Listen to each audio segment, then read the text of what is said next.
Hello everyone, I am Tasta, and today I'm going to be going over the Gems of War event objectives for the Dream a Little Dream event, in which the Earth Dreamer is added to the game. So of course, we are back on our normal mic and back on our normal schedule. I'm finally back from the 1 week break, so everything's pretty much going to be back to normal, our 8 p.m. Eastern Standard Time streams and all that good stuff.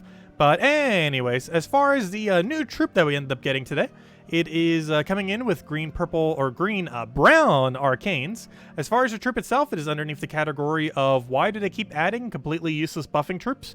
So it basically just gives a bunch of attack and life to the first two allies, boosted by elementals, elves, and green allies onto your team, gaining 2 additional per each of those conditions. Meaning if you somehow had a team of entirely elemental elves that were also green, it would still be completely useless. As far as its perks, nothing really too special. It just has a 33% reduction and a nature link. Overall, it is completely dead content that you would just use for the sake of getting Forest of Thorns higher. One nice thing though is Forest of Thorns can reach 21 stars this week. I currently did not get the final star, however at 20 stars you of course get 1 additional attack, which is pretty nice. So a permanent extra attack coming in through there. And of course you can get up to 21 for a little bit extra tribute as well. And we are blocked because I keep forgetting to go and finally do the challenges for every location. I should probably go do that so we don't need to keep going out of our way for it. But anyways, we did end up getting a new troop as well that is within the event key drop table. So of course occasionally they've been adding legends to event key drop table. Feels like for a while we didn't get any. However, the last like few months we've been getting a gigantic ton of legends lately. But yeah, event key drop table, if you still have some, worth potentially considering this week in order to go and get the new legend. There are a few things within the event key drop table that are potentially worth it this week. Most of the utility troops, the mythics themselves, are pretty bad. But under the Forest of Thorns category, every single thing you see here, except for 5 things, are obtainable from the event key drop table. The 5 that are not are the 4 Primal Rift troops, which of course are obtained from the Primal Rift faction by throwing Chaos Shards at the portal there. And the other one that is not obtainable is the Array, which is only obtainable occasionally through Guild Wars, which is also next week, though who knows if that's actually going to be the reward or not. But that is generally that is the only place where you end up getting it from, solely through Guild Wars. But anyways, as far as everything else here, the main things that you'd be wanting to go for one is the new troop. This just came in today. The Werestag, as far as what it does, it's basically something you will never, ever want to set on defend, or everyone will hate you. But basically, it has like a billion ways to do Lycanthropy. It deals true damage to the first and last enemies, and then creates 3 Doom Skulls for each Lycanthropy gem on the board.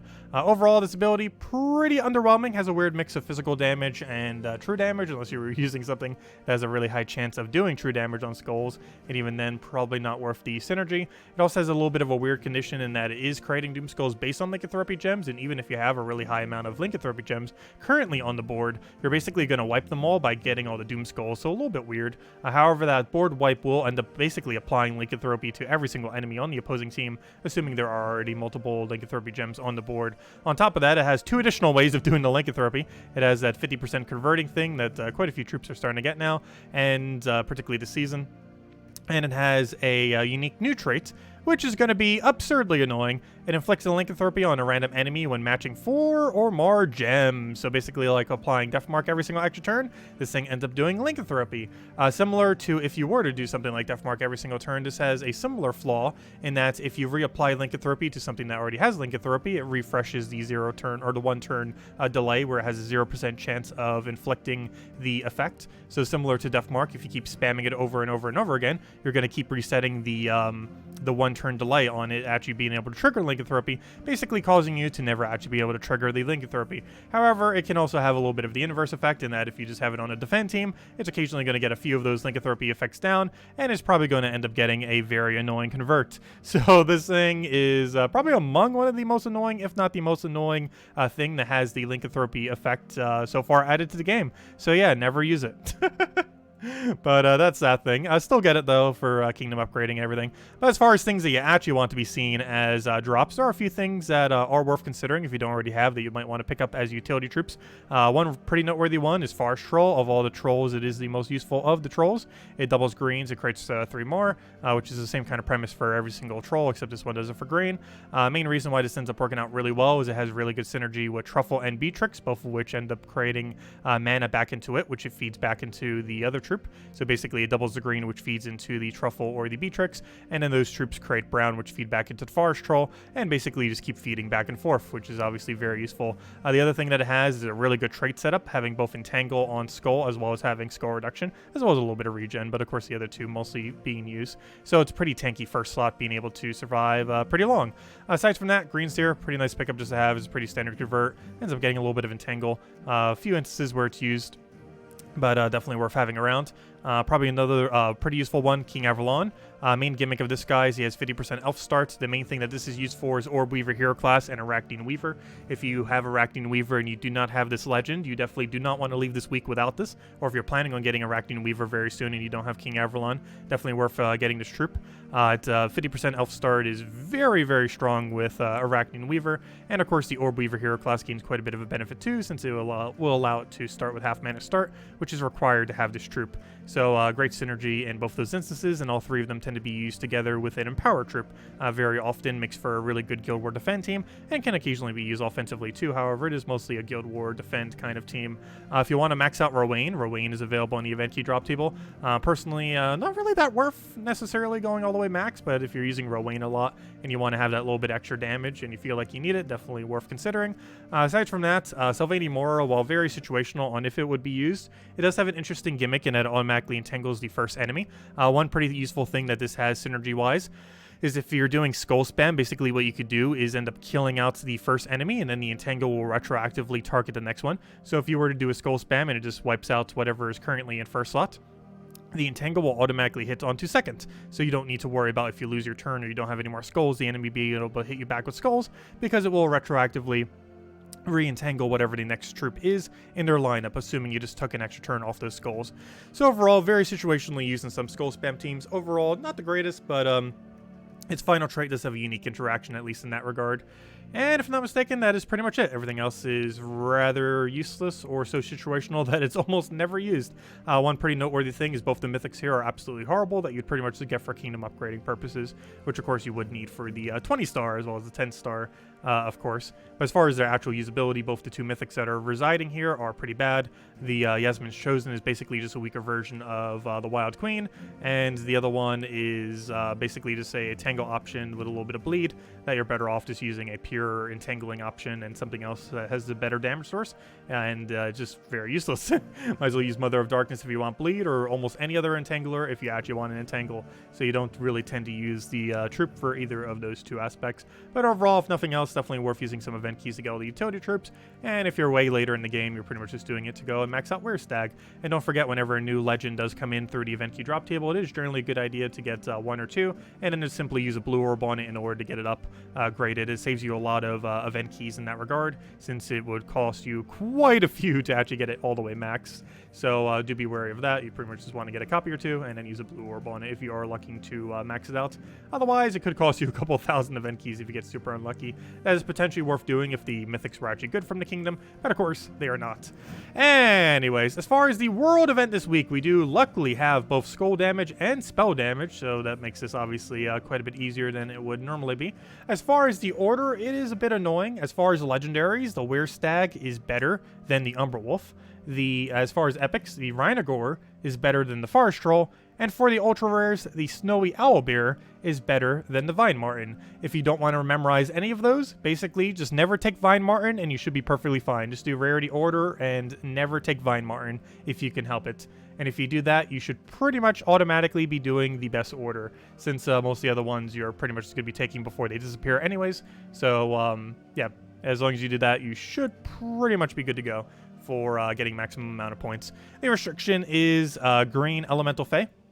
As far as really good options for this, you have a few skull spam options. You have Weaver, so if you want to build into a true damage build, that is an option, though based on the other options is a little bit slower compared to what can be done. Dark Maiden could be okay mana accumulation if you need something super low rarity to do so. Diviner, depending on your team, can be great for yellow converting. Let's see, what else is not completely useless here?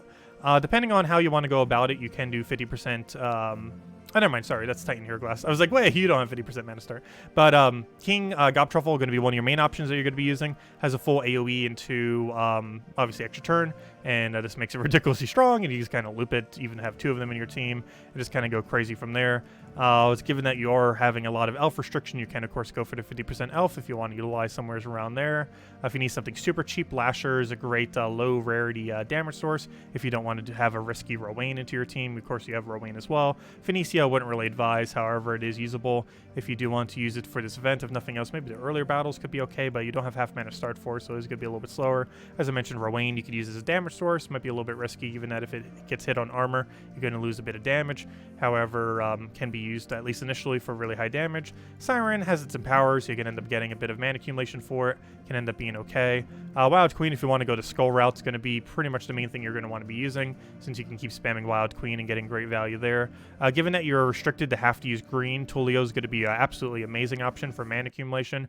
Main thing that it can end up doing is just targeting green, and then you end up enchanting every single thing on your team, as well as giving them additional mana. Normally you would need to worry about hitting the right color, but since your entire team is green, you don't really need to worry about it, and you get a bunch of mana. And while I don't feel like it synergizes with most of the other ones, Yalgway can be okay. The purple to red convert into a bunch of damage, pretty solid option. That's pretty much most of the things you have. You most likely want to build around either King Gobtruffle, Wild Queen, or if you have to go low rarity, either Rowan or Lasher. Probably being your main low rarity ones to end up using as your damage sources. Also, I completely skipped over Sacrox, but Sacrox is one of those trolls that does a bunch of mana accumulation. We're basically just using the browns that feed into him to feed into everything else. Tulio to get us started initially and kind of just win from there. And that is pretty much the game plan. And of course, you do have weapons that you can end up using. Unfortunately, most of the really good ones are kind of locked behind having them from past events. Like one of the only slightly good ones that pretty much everyone will have is something like Cauldron. However, most of the other like super good ones that you might want to be using, like maybe like a Drill Shooter or a Dustbringer, Essence of Evil, or some of those ones that you kind of have to go out of your way for, though not so much Essence of Evil, Jar of Eyes, and the other mana accumulation one that's somewhere's in here that does explosions, like stuff like that, or some of the older ones that might not currently have. But overall, if you're going to go weapons, and you need something cheaper, it's probably Essence of Evil or Cauldron. Those are things that you can always get. Cauldron you just get from leveling up your hero, and Essence of Evil is 250 wins off of the Plague Lord. Actually, I forget the name of the class. The Plague, it's called Plague something. Plague Lord, I was right the first time. But the Plague Lord hero class, you end up getting that from. 250 wins, it's a Darkstone hero class. Anyways, that's basically the event. As far as other things that we got going on this week, we have a Tuesday for faction for Primal Rift, of course, as of a couple weeks ago. They are now always based on whatever the kingdom is, and since it's Forest of Thorns, boom, we got Primal Rift. This Wednesday, we have a Beast bonus. This is a somewhat more recent pet, not like super recent. I think it came in about a year ago, but recent enough that a lot of people might not have it maxed yet, so if nothing else, Beast bonus there. A little bit extra stats for all of the Beast teams, which, given how many Lycanthropies there are, that might actually be somewhat useful. No, unfortunately, it doesn't reapply whenever you do get converted, so... but overall, if your team's already Beasts, won't make too big of a difference. But anyways, a little bit of Beast bonus. Very rarely do you actually use Forest Guardian in the current state of game, but there are a couple Beast teams that aren't completely useless. Anyways, Thursday we got the class event for Archer. Archer used to be like the absolute best hero class in the game. Still somewhat decent, though it's very well-rounded. But overall, if you're looking for a well-rounded hero classes, you normally go for Titan instead due to the barrier option that it has. And this Friday, we have a Vault event, so if you want to go grinds, now would be a great time. And if you end up picking up a bunch of Ironhawks last week, you can go and start using them. If you picked up double Ironhawk or higher, you can end up going and doing the very quick kill, Greed, Dust Devil into double Ironhawk, and farm very quickly at the Vault event. And even if you don't, you can just use a standard Rowan team. It is quick kill with that. Do a Rowan into a Leprechaun, into a Mirage Queen, get it up in a single Leprechaun, and still win at a pretty decent pace. But yeah, Vault event this weekend is a great time to go get 1 billion Vault keys. And great best way to get orbs in the game, best way to get glory, best way to get pretty much almost every resource. So if you have time this weekend, definitely worth considering farming as much as you possibly can. As far as the Soul Forge this week, overall, mostly a skip. Most noteworthy thing that is craftable is Tina 9000. However, it was just available on the event queue drop table last week. So if you wanted to get Tina 9000, you probably already got a Tina 9000 last week. However, if you did not get Tina 9000 and you're still interested in it, keep in mind this will be the last time you'll probably be able to get it for quite some time, because this is still pretty early in the rotation of this mythic cycle. So that means Tina 9000 won't be in Soul Forge for quite a while. And we literally just last week had the event for Adana, where we had it. So it'll be a very long time before you can actually target down Tina 9000. So if you have been considering getting it, now would probably be the time if you have the diamonds for it, as it's probably going to be about 3-4 months or so before we see Tina 9000 through event keys or through Soulforge again, so quite some time before you'll be able to target it. Overall, main gimmick it has is a 50% spell reduction. Even though this isn't the highest amount of spell reduction in the game, it is effectively the strongest spell tank in the game to physical damage. The main reason for this is even though it doesn't have 75% spell reduction like one other troop does, it does have an armor gain, so if you're specifically up against physical related spell damage, it is actually the tankiest physical spell damage tank in the game. So it's pretty relevant in that regard, has some pretty high skull damage if it doesn't get poked, and overall has so much true damage that if you're in a PvP-like battle, it'll generally get a kill from a single cast if it ends up getting a double tap onto an enemy. Overall, definitely pretty nice. Obviously it's a mech, so you can half mana start it off of mech hero class as well. Definitely a pretty solid mythic to consider. Really good against obviously physical damage spell teams, particularly Yagwe Queen Titania. I feel like I use it for the most to counter, particularly in like Guild Wars. You can set it in second slot and kind of have a easy counter for that, and kind of similar aspects to that where the enemy is going to be doing a really high amount of spell damage, physical spell damage specifically, and you need a counter for it. Tina 9000 tends to be the option that you use. Anyways, as far as weapons, there's pretty much one main weapon that you want to make sure to pick up, and honestly is the most important thing to end up getting from Soulforge this week if you're going to get anything at all, and that is Elemental Bow. Main gimmick of Elemental Bow is it's the same premise of the double convert kind of, or you know, the double gem creation kind of thing. However, it is for Elemental. Elemental is one of the strongest, if not the strongest type in the entire game, and ends up creating blue and green. This is a particularly strong color combination because of Mirage Queen. Mirage Queen ends up giving 50% mana start to all elementals. However, both blue and green are very useful for Mirage Queen. Blue feeds directly into the Mirage Queen, and the greens get converted into Doom Skulls. So even if you were just using this with Mirage Queen and two other elementals, regardless of what those elementals even are, you're already getting value off of just the fact that you have Mirage Queen on your team, since both of these colors are very useful for the Mirage Queen. So even if the other troops died and everything, the Mirage Queen will still get really good value from it. On top of that, you have things like Truffle that works insanely good for, because the blue feeds into Truffle, the green feeds into Truffle, the green feeds into the fact that it creates green onto the board and stuff like that. Works really well with Beatrix, and works well with quite a few of the mythic elementals within the game. So overall, out of every double gem creating weapon in the game, this is probably the absolute strongest. So highly advised to end up getting it. Oh, also it creates Leaf Storm if it didn't already do enough, which obviously synergizes even more with Truffle, Beatrix, and stuff like that, on top of the fact that it also creates green. But yeah, this weapon's absolutely insane. Do not leave this week without it if you can help it. It'll be very useful. Also, I have showing a team for it as well when we go do teams. Speaking of that, I think it is time for us to go show teams. So as far as various teams, let's start from the top. As always, all the copy paste for them are in the description below if you want to. This we kind of already saw earlier, but this is the World Event team that I will most likely be using. It is a Tulio to get things rolling, where you just go and target green, get her mana up very quickly, target green, then you start getting Truffles rolling. Truffles is infinite looping, and you're good to go. And on top of all that, if that's not enough, you have Sakurax. The brown from the Truffles feed into the Sakurax. The Sakurax then doubles green, and you're just going to be good to go. And then you kind of just auto-win from there. And if you somehow keep losing turns, you also get to give attack and armor to your elementals, though that probably won't be too relevant for the most part. It's obviously just Truffle looping until you win is essentially the premise. You might want to use something slightly quicker for the very low battles, but aside from that, it should be able to go pretty nice once you start getting to like the level like 80 plus area for the event. Anyways, as far as a slightly cheaper team, you can end up doing a bunch of stuff from factions. Of course, faction legends as well as faction troops in general are quite a bit easier to obtain compared to normal legends and normal troops, mostly because they basically always have a event key in a sense. Not literally that they have an event key, but you know, you can throw chaos shards at them and you will always get the same 4 troops from every single faction, so it's very easy to focus down really specific troops. In this case, we're using Green Golem, which is basically our tank, has a 4 times entangle that it can end up doing, has 50% score reduction, kind of like Forest Troll except slightly different, except its ability is a little bit worse, but it has a more consistent entangle. It can entangle the entire enemy team and has a higher initial reduction as well. Aside from that, the Older Father you can do for resummon. Not only can it resummon the Green Golem if it happens to die, but it also gets to summon a Trent, which gains both armor and attack, which works pretty good because this event is both attack and spell damage as additional benefit. Truffle here we can end up doing for obviously just normal Truffle shenanigans. You could literally just spam Truffle if you truly want to, if you need something cheap. It is a legend, of course, however, it is a faction legend, which makes it substantially easier to obtain, and it's such a meta troop that most people probably already have it laying around anyways, and if you don't, you should go get 1 or 2 or 3, though generally most teams don't use more than 2. And as far as cheaper weapons that everyone has, Cauldron, you get this from like 30 brown green or something like that, somewhere around there. You get it very early. If you're level 200, you probably already have it laying around. And it's basically just doubles an ally's attack. And if you get a Trent there, that works even better. However, Green Golem works perfectly fine. Doubles attack, gives some HP so it doesn't die as well. And you basically just one-shot everything because you do have additional skull damage for this event. So if your base attack isn't already killing, the Cauldron will definitely allow you to bring it into kill range. And will allow it just to kill absolutely everything. And that's pretty much the game plan with the cheaper team. As far as the faction event, it is restricted to green and purple. One thing that you can end up doing for that is a pretty standard Romaine build. The main difference here is instead of Mirage Queen, we're using a Thrall. Thrall because, well, we have to use purple there, so we can't use something like Mirage Queen. And you can basically just do that, get the throw the Leprechaun immediately, get the Thrall for every other mana, or Scare Shield goes into Romaine auto wins, and you're good to go. And that runs literally the entire way.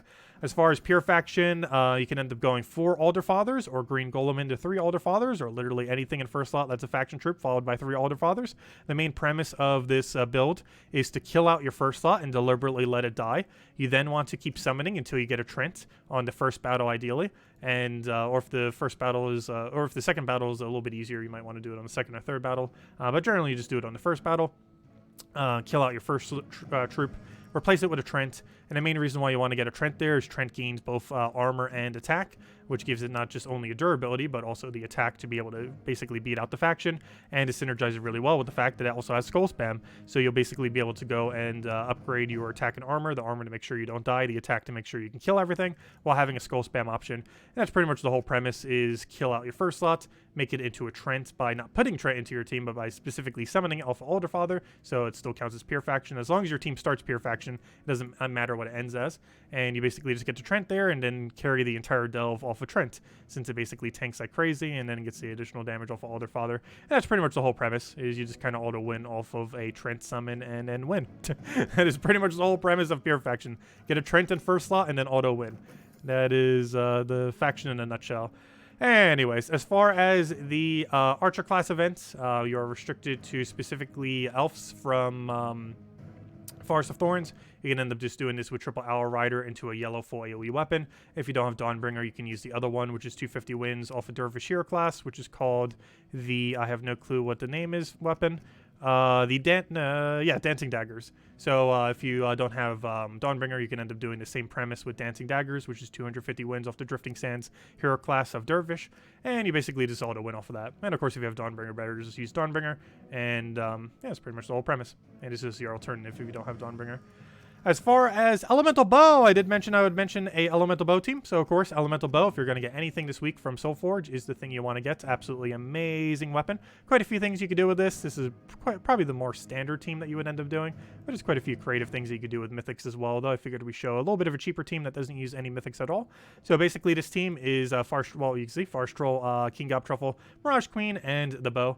Farce Troll for the Entangle and the doubling of the green, Truffle for normal Truffle shenanigans, Mirage Queen, I kind of already mentioned the whole synergy here in that it gets blue and green. The green can be converted into Doom Skulls. You also get Curse, which will allow you to do the Entangle. It would also allow you to do the Disease as well. Even though that's not too relevant, it does help it out. And basically, it kind of runs like a pretty standard Truffle team. Just a little bit different with the whole bow. One pretty nice thing about this too, or two nice things, is one, it uses every single color in the game. And two is, if you want to use this for Guild War Defend, which is generally where it's used if you're going to use it, well, it doesn't have double anything. Normally, a Truffle team would, of course, have double Truffle. However, this one does not and works perfectly fine without it, while still covering every color. So really great Guild War Defend. So if you want to have this for a Guild War Defend team, definitely worth considering. Also one of the other reasons for Frost Mage as well. Of course, there's currently, unfortunately, not a elemental hero class. However, generally, if you want an elemental-like hero class, at least in the current state of the game, you generally run Frost Mage until they actually add an official elemental hero class, which we will get at some point. They are adding more hero classes and more kingdoms at some point. However, we just gotta wait. And until then, Frost Mage is perfectly fine.